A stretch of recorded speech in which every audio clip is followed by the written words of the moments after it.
Sugar பிரம்ம மகரிஷி என்பவர் புராணங்களில் மிக முக்கியமான ஒரு முனிவர் மற்றும் ஞானி ஆவார்.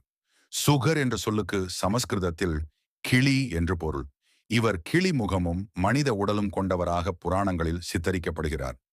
மகாபாரதத்தை எழுதிய வேத வியாசருக்கும் கிருதாசி என்ற தேவதை பெண்ணிற்கும் மகனாக பிறந்தவர். வியாசர் தவம் செய்த போது அந்த பெண் கிளி உருவெடுத்து வந்ததால் பிறந்த குழந்தையும் கிளி முகத்துடன் பிறந்ததாக கூறப்படுகிறது. வியாசர் பல வேதங்களையும் புராணங்களையும் தொகுத்தவர். ஆனால் சுகர் பிறக்கும் போதே முழுமையான பிரம்ம ஞானத்துடன் பிறந்தவர். சிவபெருமான் பார்வதி தேவிக்கு அமரத்துவம் பெறுவதை பற்றி விளக்கிக் கொண்டிருந்தார். பார்வதி தேவியோ இடையே உறங்கிவிட்டார்.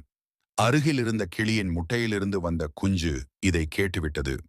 அதுவே பின்னர் சுகராக பிறந்ததால் அவர் பிறக்கும் போதே மரணமில்லா ஞானத்தை பெற்றிருந்தார் என்று சொல்லப்படுகிறது. சாபத்தினால் இன்னும் 7 நாட்களில் இறந்து விடுவோம் என்று தெரிந்த பிரீச்சித் மன்னனுக்கு மரண பயத்தை போக்கி முக்தி அளிக்க ஸ்ரீமத் பாகவதத்தை 7 நாட்களில் உபதேசித்தவர் இவரே.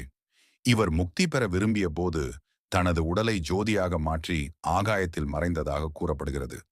இவர் சென்ற திசையை நோக்கி வியாசர் சுகா சுகா என்று அழைக்க அங்கிருந்த மரம், செடி, கொடி என அனைத்தும் ஓம் என்று பதில் ஒலித்ததாக கூறப்படும் சம்பவம் தெய்வீகமானது.